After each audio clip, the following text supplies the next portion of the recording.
আমরা এখন রাজধানীর মিন্টোরে অবস্থিত যে ডিবি কার্যালয় আছে সেখানে অবস্থান করছি। আমরা আজকে গভীর রাত্রি রাত 12টার পর সংবাদ পেয়েছি যে বাংলাদেশ পুলিশের সাবেক দুই আইজিপি, তার মধ্যে যিনি সদ্য সাবেক হয়েছেন তিনি এবং তার আগের টার্মে যিনি ছিলেন শহীদুল হক, এবং সদ্য সাবেক যিনি আইজিপি ছিলেন তিনি হচ্ছেন চৌধুরী আব্দুল আল মামুন। তারা দুজনকে গ্রেপ্তার করা হয়েছে বলে আমরা জানতে পেরেছি। আমাদের সবশেষ যে তথ্য যেটি পেয়েছি সেখান থেকে বলা হয়েছে যে গোয়েন্দা বিভাগ যেটি ডিবি থেকে তাদেরকে গ্রেপ্তার করা হয়েছে। গ্রেপ্তার করার পরে তাদেরকে ডিবির হেফাজতে নেওয়া হয়েছে বলে তথ্য আমার কাছে এখন পর্যন্ত আছে। আমরা এখন যে জায়গা থেকে অবস্থান করছি সেটাকে আপনাকে বললাম যে মিন্ট রোডে অবস্থিত যে ডিবি কার্যালয়, সেখানে আছি আমরা। এখানে আসার পর মাত্র 4 থেকে 5 মিনিট আগে দেখলাম যে ডিবির একটি গাড়ি ভেতরে ঢুকেছে। এখন সেই গাড়িতে কারা আছেন সেটি একটি বড় প্রশ্ন হয়ে দাঁড়িয়েছে। আমাদের সবশেষ যে তথ্য সেটি আমরা বলতে পারছি যে দুজনকে আটক করার পর তারা বর্তমানে ডিবির হেফাজতে রয়েছেন বলে আমাকে জানানো হয়েছে। আমরা আপনাকে বলে রাখি যে পুলিশের সাবেক আইজিপি শহীদুল হক আব্দুল আল মামুনকে গ্রেপ্তার করেছে আইন শৃঙ্খলা বাহিনী। দিবাগত রাতে আব্দুল আল মামুনকে ঢাকা থেকে এবং শহীদুল হককে উত্তরা থেকে গ্রেপ্তার করা হয়েছে।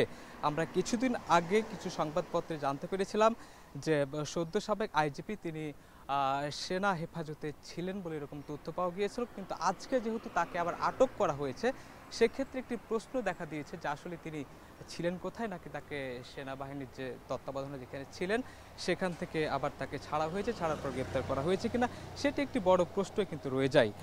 ঢাকা মহানগর গোয়েন্দা পুলিশের বরাতে আমরা জানতে পেরেছি যে ঢাকা থেকে তাদেরকে আটকের পর কিন্তু ডিবি কার্যালয়ে ডিবি হেফাজতে তাদেরকে নেওয়া হয়েছে। একটু আমরা বলে রাখতে চাই যে শহীদুল হক 1984 সালে তিনি বাংলাদেশ সিভিল সার্ভিস বা বিসিএস পরীক্ষার মাধ্যমে তিনি 1986 সালে কিন্তু সহকারী পুলিশ সুপার হিসেবে তিনি বাংলাদেশ পুলিশ বাহিনীতে যোগদান করেন। পুলিশ সুপার হিসেবে তিনি চাঁদপুর জেলা, মৌলভীবাজার জেলা, চট্টগ্রাম ও সিরাজগঞ্জ জেলায় তিনি কার্যভার পালন করেছেন।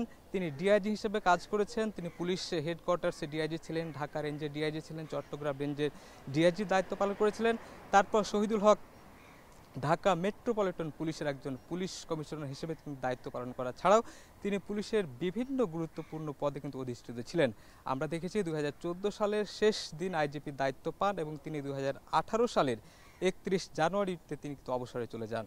শহীদুল হকের বাড়ি আমরা জানতে পারি তিনি শরীয়তপুরে ছিলেন। তার দুই ভাইয়ের তথ্য পাওয়া গিয়েছে, তারা দুজনেই বিগত সরকারের নেতৃত্বাধীন দল বাংলাদেশ আওয়ামী লীগের তারা সমর্থক ছিলেন। তার ছোট ভাই ইসমাইল হক তিনি জেলা আওয়ামী লীগের যুগ্ম সাধারণ সম্পাদক ছিলেন এবং নড়িয়া উপজেলা পরিষদের সাবেক চেয়ারম্যানও ছিলেন। তার আরেক ভাই যার নাম নুরুল হক ব্যাপারী তিনিও কিন্তু নাড়িয়া উপজেলা আওয়ামী লীগের সদস্য ছিলেন। আমরা আরও জানাতে চাই যে চৌধুরী আব্দুল্লাহ আল মামুন তিনি বাংলাদেশের 31তম মহাপরিদর্শক, পুলিশের মহাপরিদর্শক বা IGP, inspector general of police দায়িত্বে তিনি 31তম ছিলেন। তিনি 2022 সালের 30 সেপ্টেম্বর থেকে তাকে বাংলাদেশের পুলিশের মহাপরিদর্শক হিসেবে নিযুক্ত করা হয়েছিল। তার পূর্বে তিনি কিন্তু র্যাপিড অ্যাকশন ব্যাটালিয়ন বা র্যাবের মহাপরিচালক হিসেবে দায়িত্ব পালন করেছেন। তিনি দায়িত্ব পালন করেছিলেন পুলিশের অপরাধ তদন্ত বিভাগ বা সিআইডির প্রধান হিসেবেও। তো এখন পর্যন্ত আমার কাছে যে তথ্য আছে সেটার আলোকে বলতে পারি যে তাকে গ্রেপ্তারের পর, অর্থাৎ তারা দুজনকে আটক বা গ্রেপ্তারের পর থেকে ডিবি হেফাজতে তাদেরকে নেওয়া হয়েছে বলে আমাদের কাছে সবশেষ তথ্য আছে। আমরা ঠিক ডিবি কার্যালয়ের সামনে যখন থেকে অবস্থান করছি, এখন থেকে ঘটনা ঘটার ঠিক 7 থেকে 8 মিনিট আগে আমরা দেখলাম যে একটি সাধারণ সিআইডির যে সাধারণ গাড়িগুলো থাকে, মাইক্রোবাস যেগুলো থাকে, সেগুলোতেও কিন্তু ভেতরে ঢুকতে দেখেছি। এখন প্রশ্ন উঠেছে যে সেখানে আসলে তারা ছিলেন কিনা। যেহেতু তাকে ডিবির হেফাজতে নেওয়া হয়েছে সুতরাং খুবই স্বাভাবিকভাবে কিন্তু বলা যায় যে তাকে হয়তোবা ডিবি কার্যালয়ে নিয়ে আসা হবে। তারপর তাদের যে প্রক্রিয়া থাকে, যে তদন্তের বিষয় থাকে, তারপর আটক হওয়ার পরবর্তী যে তাদের কর্মসূচি থাকে, যে তদন্তাধীন যে বিষয়গুলো থাকে সেগুলো পরবর্তীতে হয়তোবা আগাবে। কিন্তু এখন যেহেতু এখানে আমার আসার যেহেতু আমরা তথ্য পাচ্ছি না, সেহেতু বলা যায় যে হয়তোবা তারা রাস্তায় আছেন বা তাদেরকে যেহেতু ডিবি হেফাজতে নেওয়া হয়েছে সেহেতু খুবই বলা যায় বা একটি বিষয় সবসময় আমরা বলতে পারি যে ডিবি কার্যালয়ের যখন কাউকে নিয়ে আসা হয় তখন কিন্তু তাকে ডিবি হেফাজতেই কিন্তু নিয়ে আসার পর কিন্তু ডিবি কার্যালয়ে নিয়ে আসা হয়, অথবা ডিবি যদি গ্রেপ্তার দেখায় সেক্ষেত্রেও কিন্তু তাকে ডিবি কার্যালয়ে সাধারণত তুলে থাকে। তবে আজকে কি ঘটছে সেটি আমরা এখন কিছুক্ষণ পর আমরা জানতে পারবো। বাংলাদেশ পুলিশের সাবেক আইজিপি যে দুজন আছেন তার মধ্যে শহীদুল হককে গ্রেপ্তার করার যে তথ্য এসেছে তাতে আমরা পেয়েছি তাকে তার উত্তরা থেকে তাকে গ্রেপ্তার করা হয়েছে বলে জানিয়েছেন, এবং আরেকজন পুলিশের সদ্য সাবেক যিনি আইজিপি চৌধুরী আবদুল্লাহ আল মামুন তাকেও ঢাকা থেকে গ্রেপ্তার করা হয়েছে বলে আমাদের কাছে সবশেষ তথ্য আছে। তো সব মিলিয়ে বলা যায় যে ডিবি কার্যালয়ে যদি তাদেরকে নিয়ে আসা হয় সেক্ষেত্রে পরবর্তী তথ্য আমরা পরবর্তী সবাই জানাতে পারবো। আর একটু আগে যে গাড়িটি ডিবি কার্যালয়ের ভেতরে প্রবেশ করেছে সেটিতে তিনি আছেন কিনা আমরা এখন পর্যন্ত সেটি স্পষ্ট হতে পারেনি। তো এই ছিল আমার এখান থেকে ডিবি কার্যালয় থেকে সাবেক যে দুইজন আইজিপিকে গ্রেপ্তার করা হয়েছিল সেটির সবশেষ তথ্য। হ্যাঁ, আমরা বারবার একটি বিষয় বারবার আমরা দেখেছি যে বর্তমান সরকার, অন্তর্বর্তীকালীন সরকার আছেন, ঠিক তার আগে 5 আগস্টে যে বিগত সরকারের পতন হয়েছিল, ঠিক পতন হওয়ার পর থেকেই কিন্তু বাংলাদেশ পুলিশ এবং বাংলাদেশের আইন শৃঙ্খলা রক্ষাকারী বাহিনী যাদের আছে তাদের উপর দিয়ে বড় ধরনের একটি অভিযান বলা যায় যে আগের তাদের যে সরকার আমলে যে কর্তৃত্ববাদী বা যে বিভিন্ন অভিযোগ, অন্যায় অভিযোগ তাদেরকে তারা প্রিয়পাত্র হয়েছিলেন, এই সমস্ত সাধারণ জনমনে বিভিন্ন ধরনের প্রশ্ন আছে, সে প্রশ্নগুলোর আলোকেই হয়তো বা বিভিন্ন পুলিশের ঊর্ধ্বতন কর্মকর্তাকে গ্রেপ্তার করা হচ্ছে, তাদেরকে জিজ্ঞাসাবাদ করা হবে, তারপর করা হয় বা করা হয়ে থাকে। তো ঠিক তারই হয়তো বা সেটির ব্যতিক্রম কিছু আজকে যেটি ঘটেছে সেটির ব্যতিক্রম কিছু নয়। কারণ আমরা দেখেছি যে বাংলাদেশ পুলিশের সবচেয়ে বড় দুজন যে কর্মকর্তা যে ছিলেন পুলিশের IGP, inspector general of police বা পুলিশের মহাপরিদর্শক, তাদের দুজনকে কিন্তু গ্রেপ্তার করা হয়েছে। তারা দুজনেই কিন্তু একজন সদ্য সাবেক, তার আগের টার্মে আরেকজন শহীদুল হক ছিলেন। তো সব কিছুর আলোকে যদি আমি বলতে চাই তাহলে আমি বলতে পারি যে বাংলাদেশ পুলিশের যে শীর্ষ কর্মকর্তা রয়েছে তাদের বিভিন্ন বিষয় তাদের বিভিন্ন তদন্ত হবে, তাদের বিভিন্ন অভিযোগ যদি থেকে থাকে বা অভিযোগ ছিল অবশ্যই সেক্ষেত্রেই তাদেরকে আটক করা হয়েছে। সব মিলিয়ে বলা যায় যে পুলিশের যে অপরাধ তদন্ত বিভাগ যেটি সিআইডি রয়েছে, সিআইডি আজকে যেমন কিছুক্ষণ আগে একটু অভিযান, সিআইডির সাথে র্যাব যুক্ত ছিল, একটা অভিযান চালিয়েছিলেন বাংলাদেশের যে শীর্ষ একজন স্বর্ণ ব্যবসায়ী, তার সেখানে করা হয়েছিল। তারপরে আমরা দেখেছি যে আজকে ঠিক রাত 12টার পর অর্থাৎ বুধবার থেকে যৌথ অভিযান চালানোর কথা সারা দেশে। অর্থাৎ কালকে আমরা যখন স্বরাষ্ট্র উপদেষ্টা জাহাঙ্গীর আলম তিনি জানিয়েছিলেন যে পুলিশের অবৈধ অস্ত্রগুলো উদ্ধারের জন্য মূলত তারা বিভিন্ন অভিযানের কথা তিনি বলে আসছিলেন। তারা সময় দিয়েছেন যে পুলিশের 5 আগস্টের ঘটনাকে কেন্দ্র করে পুলিশের যে বিভিন্ন অস্ত্র লুটপাট হয়েছে, সরকারি বিভিন্ন যে থানাগুলো রয়েছে সেগুলো থেকে বিভিন্ন অস্ত্র এবং গোলাবারুদ সহ বিভিন্ন প্রযুক্তি নির্ভর যেগুলো প্রযুক্তি নির্ভর যে পুলিশের যে সরঞ্জামগুলো ছিল সেগুলো কিন্তু অনেকটা লুট হয়েছে। সেই লুট হওয়াগুলোকে অন্তর্বর্তীকালীন সরকার গঠন হওয়ার পর স্বরাষ্ট্র উপদেষ্টা বলেছিলেন যে নির্দিষ্ট টাইমের মধ্যে জনগণকে জমা দেওয়ার জন্য বা যারা যদি কেউ নিয়ে থাকে সেগুলো জমা দেওয়ার জন্য সবাইকে বলা হয়েছিল। সেটির খুব একটা ভালো যেটিকে বলা হয় যে সেটির খুব ভালো একটা উপগ্রহ না পাওয়ার তাগিদে বাংলাদেশের যে অন্তর্বর্তীকালীন সরকার আছে, অন্তর্বর্তী সরকারের স্বরাষ্ট্র উপদেষ্টা মোহাম্মদ জাহাঙ্গীর আলম তিনি কিন্তু কালকে তিনি কিন্তু বলে দিয়েছিলেন, এবং স্বরাষ্ট্র উপদেষ্টার যে দপ্তর রয়েছে, স্বরাষ্ট্র মন্ত্রণালয়ের যে দপ্তর রয়েছে সেখান থেকেও সাংবাদিকদের জানানো হয়েছিল যে অবৈধ যে অস্ত্র আছে সেটি 3 তারিখের মধ্যে, অর্থাৎ 3 সেপ্টেম্বর মাস, আজকে সেপ্টেম্বর মাসের যে 3 তারিখ বর্তমানে চলছে, সেই সেপ্টেম্বর মাসের 3 তারিখের মধ্যে সবগুলো জমা দেওয়ার নির্দেশ দেওয়া হয়েছিল।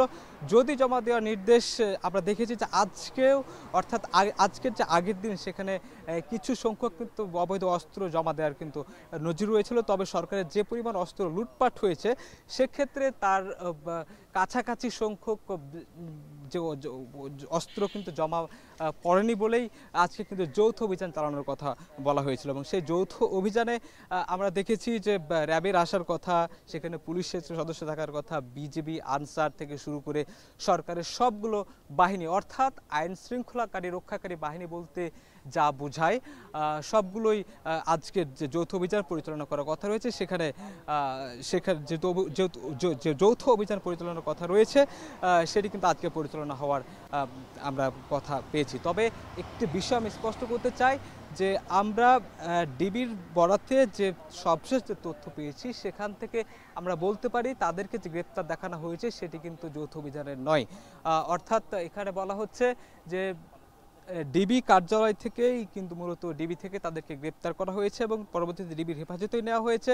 হেফাজতে নেওয়ার পর এখন যে কি হবে সেটি আমরা এর পরবর্তী হয়তো সময় বলতে পারবো। তবে একটি বিষয় আপনাকে আমি কিছুক্ষণ আগে আবার বলেছি যে ডিবি কার্যালয়ের ভেতরে কিন্তু প্রবেশ পথে অর্থাৎ রাজধানীর মিন্টু রোডে যে ডিবির কার্যালয় রয়েছে সেই ডিবি কার্যালয়ের সামনে থেকে কিন্তু আমরা একটা গাড়ি ভেতরে প্রবেশ করতে দেখেছি। সেই গাড়িতে কিছু মানুষও ছিল, আমরা যেটির জানালা থেকে বাইরে থেকে অর্থাৎ গ্লাসের বাইরে থেকে কিছু মানুষ বসে আছে সে অবয়ব আমরা দেখেছিলাম।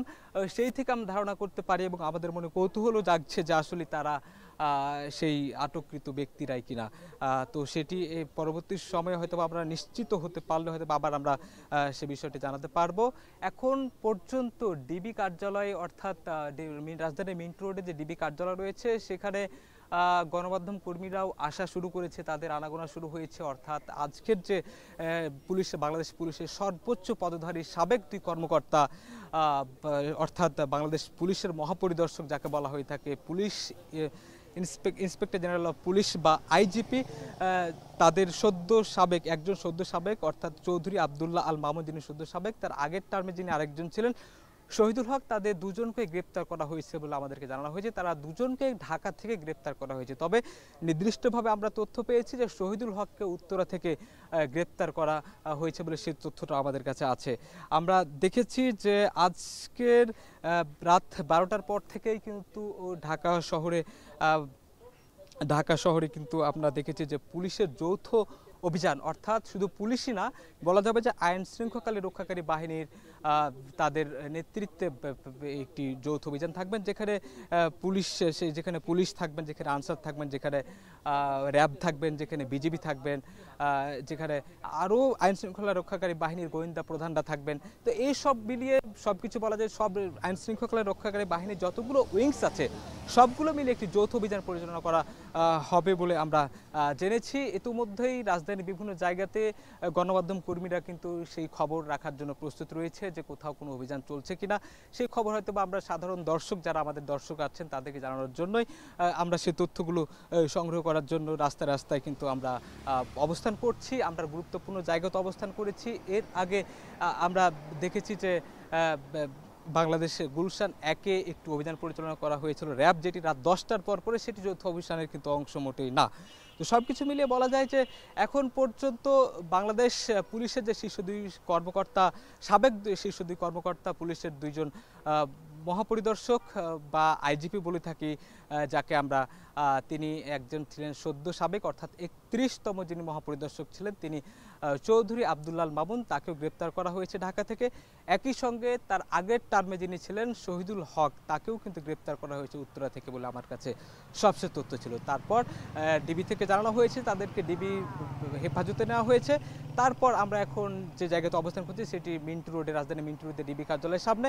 সেখানে আমরা তথ্য সংগ্রহ করার জন্য অপেক্ষা করছি। যদি তারা এসে থাকেন সেক্ষেত্রে আমরা পরবর্তীতে আরও অনেক বেশি তথ্য দিতে পারবো। তবে একটি ধোঁয়াশার বিষয় আপনাকে স্পষ্ট করে রাখি, আমরা এখানে আসার পর থেকে ডিবি কার্যালয়ের ভেতরে কিন্তু একটি গাড়ি আমরা প্রবেশ করতে দেখেছি। সেই গাড়িতে কিছু মানুষ বসেছিল, সে অবয়বও আমরা কিন্তু বাইরে থেকে বুঝতে পেরেছি। কিন্তু তারা আসলেই আটককৃত ব্যক্তি কিনাই বা সাবেক পুলিশের কর্মকর্তা আটক করা হয়েছে তারা কিনা সেটি নিয়ে কিন্তু একটি প্রশ্ন কিন্তু রয়ে আছে। তো সব কিছু মিলিয়ে বলা যায় যে পরবর্তীতে আমরা যে দুজন পুলিশের যে শীর্ষ দুজন কর্মকর্তা আটক হয়েছেন তাদের বিষয়ে হালনাগাদ কোনো তথ্য পেয়ে থাকলে আমরা খুবই দ্রুত সময়ের মধ্যে সেটি জানাতে পারবো বলে আমরা মনে করি। তো এই ছিল আমার এখান থেকে সবশেষ তথ্য।